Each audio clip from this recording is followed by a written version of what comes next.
So I'm joined by my good friend today, Lonnie Veasley with Murphy Business Sales, right? So that's technically the name. So I think Correct. it's fascinating because, when we're out in sales and we're in marketing, it's very clear. Everybody knows what our products are. I do benefits and we focus on attracting and retain talent.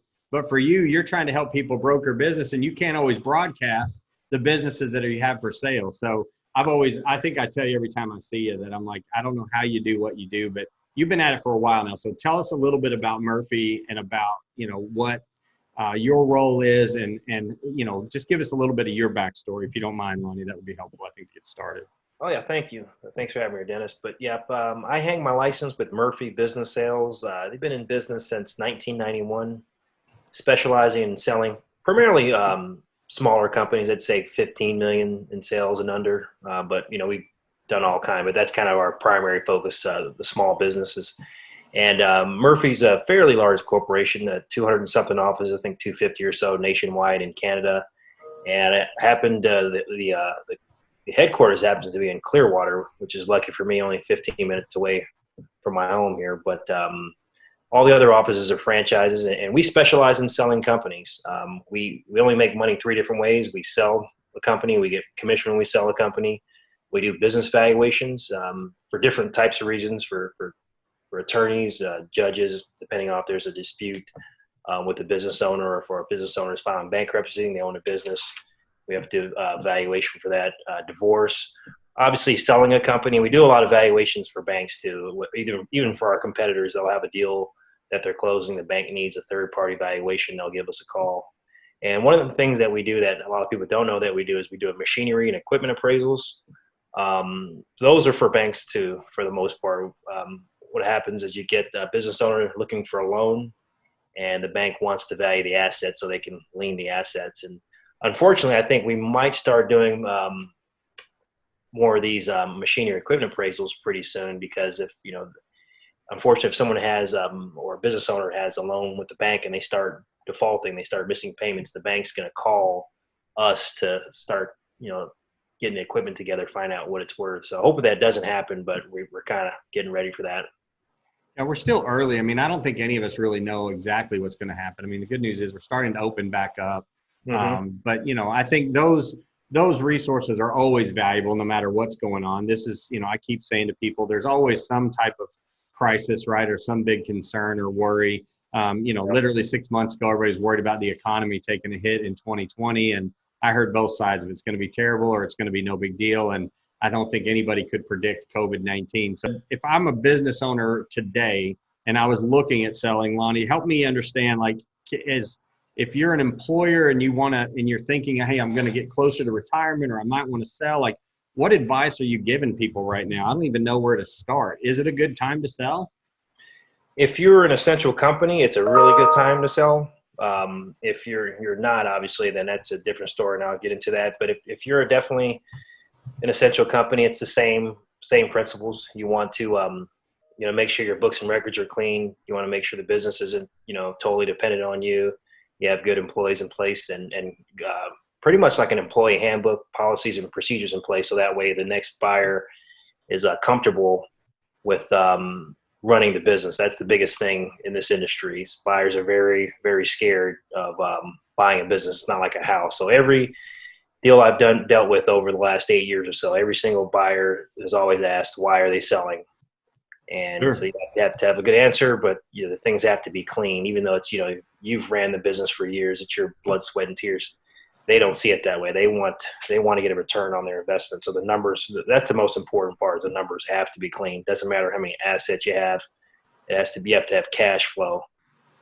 Yeah, I think that's that was part of the conversation we had with Eric at Cantor Associates too. Yep. If you're borrowing money right now, right, the banks want clean books. If you're gonna get the loan forgiveness, you got to have clean books, right? That's a critical component. So having somebody to help you, sit and figure out where you're at. I know you and I have similar relationships in those arenas, but those are all critical components, and it's amazing to me how many businesses don't have that. So. All right, so clean books, good employees with clear handbook and guidance, and then, the business isn't relying on you as an employer to be there for it to operate. We've had conversations around that in the past. So those are what Yeah. is looking good for the market, because there are people out that are looking to take advantage of it, right? There are people that are Yeah. looking to buy right now, I would assume as well, correct? Yeah, there's some bottom feeders out there, but there are some serious buyers out there too. And I've been talking to other brokers in our industry. We're all talking just to, trying to figure out what's going to happen with everything. And, but we all noticed that the real buyers are still here. I mean, I've closed some deals and I've got some offers on some other ones. So the real buyers are there, but there are some that are looking for a deal, unfortunately. And the ones that aren't, the question you asked me earlier, are things selling? Yes, the ones that are still running, but the businesses that aren't running right now, or they did shut down, as long as they do come back, let's say if they were shut down March, April, and May, and their numbers just tanked, and they come back in July and they have a couple of good months and everything's back to normal, the economy's back to normal. The way we're looking at it and the way the banks are looking at it, they're looking at it as like a one-time thing. So it's not going to hurt valuation. The valuation will be prior to all this happened. The key is it goes back to clean books and records. They have to show the bank, they have to show the buyers March, April, and May of 2019, the numbers were fine. This was just a one-time thing. And it's going to be pretty much like this for the next 3 years, because every time you're selling your company, the buyers or a company that's buying your company, they want to look back at the last 3 years. So this isn't going to go away, as far as you got to make sure now you have your monthly numbers set up so you can show that this was just a one-time thing. Can't say we've had anything like this before. We've had something smaller, similar to this with the hurricanes. Yeah. So I've had this before where, we're in due diligence, or just someone just initially looking at a business and they say, oh, why was the month of September so bad? And I tell them, well, we had a hurricane here and things were just kind of shut down and people get scared. Yeah.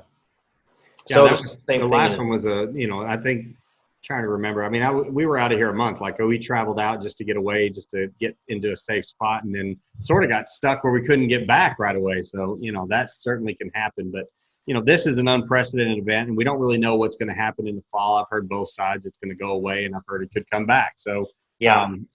Having your numbers cleaned up is obviously never going to be out of style, right? Everybody wants that. No.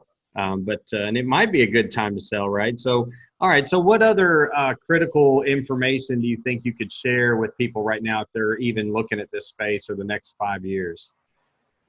I'm looking at something that, I have people looking for businesses that are virus protected, or I don't know if there's such thing as that or not. I mean, I do have some companies that I've been selling right now that they're in the trades industry or the construction related industry.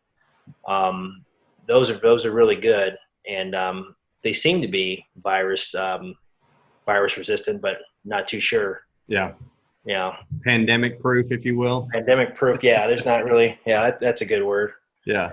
We've been trying to talk to our clients about how do they pandemic proof their plan, and it's a little different for every company, but I do think it's important to look at. And like I said, there's always going to be something. This is just the thing right now, but I think having good partners. You've been in the market for quite some time, right? I know you've got a great network. We run into each other at just about every networking event. We know a lot of the same people, but you've worked hard. I know you've had a lot of happy clients. It's fascinating to me that you can't broadcast it to the world all the time. So just a quiet behind the scenes guy that gets the job done. So that's part of the reason I wanted to get you on here too. And, with our networking group, we've got a really great block of people to help in a lot of different arenas. I just thought highlighting what you do, as much of it as you can, is really important. So anything that we missed that you want to talk about today before we wrap up? No, Jimmy, really the main thing is just preparation. Whether they want to sell in a year, 2, 3 years from now, you really need to be 3 years out. That's always the key, because like I said earlier, everyone's looking at everything from the current year and the last 2 years, so 3 years out. So if you had ugly numbers, or you didn't cash for some reason, you weren't reporting cash, or a lot of personal expenses ran through the business over the last 20 years, that's fine. If you want to sell it 3 years from now, you want to cut down on some of that stuff. So always willing to sit down with someone, a business owner, to have a confidential discussion. I don't charge for that. We don't charge for that. We just sit there and tell you what you need to do. But clean books and records is just, in planning for it, is very, very important, because not only the buyers feel comfortable, but the banks will feel comfortable. And when your business is able to be financed through the SBA, you're just going to open up the door for a whole lot more buyers to buy your business, because only about 30% of businesses actually sell that are on the market. Those aren't the ones that just close down. Okay. So you really need to put yourself ahead, because we're thinking. Here's one thing that I've been talking to other business brokers. So I've been doing this for over 8 years now, and we keep hearing this wave of baby boomers that are going to want to sell their business. And it hasn't happened. It's just been trickle. We're thinking this is going to be this big flood. Now everyone's saying that it could happen finally. It's just with this coronavirus, some of them are just I'm sick of it. I don't want to deal with this anymore. When things get back to normal, we're thinking like maybe this fall or something like that, it'll start a wave. So what that means is you're going to have a lot of competition to sell your company. There's other companies now. There's more than just the 2 or 3 plumbing companies on the market. There's 10 or whatever type of business. So you really want to put your business head and shoulders above theirs. I mean, some things, you should know, keep the place clean, et cetera. But all those things that you hear about business coaches telling you, having good policies and procedures and training manuals, things like that. The key is making the buyer feel comfortable that they can do what you've done for the last 20 years.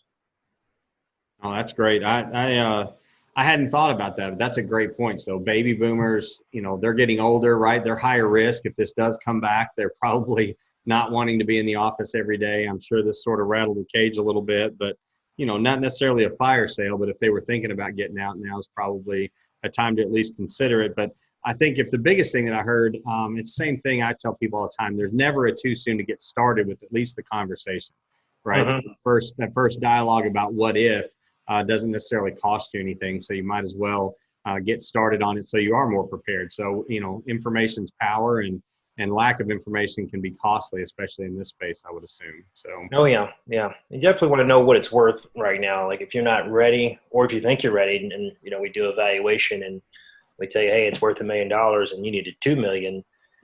Then you need to figure out, well, maybe I need to stay on for 5 more years and make that, or increase profits and do the things you need to do to make the business worth $2 million, which that will take 3 years or so to do that. And that's if you get everything going up. So knowing where you're at is very important. And none of that's going to happen overnight, right? It's going to take a little bit of effort to get it done. So, and I always say it's going to take good partners. So Lonnie, listen, you've been a good friend since I've been, marketing, especially in this new space. And I appreciate you taking a few minutes to kind of share your insight and wisdom. I've always tried to, especially since this thing started, just try and share good partners with the people that I know, so they've got good information and they can trust it. And you certainly are a guy with a great reputation and well trusted in the community. So thanks for taking a few minutes to share this stuff with us. Oh, you're welcome. Thank you. Thank you for having me on here. I really appreciate it, Dennis. All right, no problem.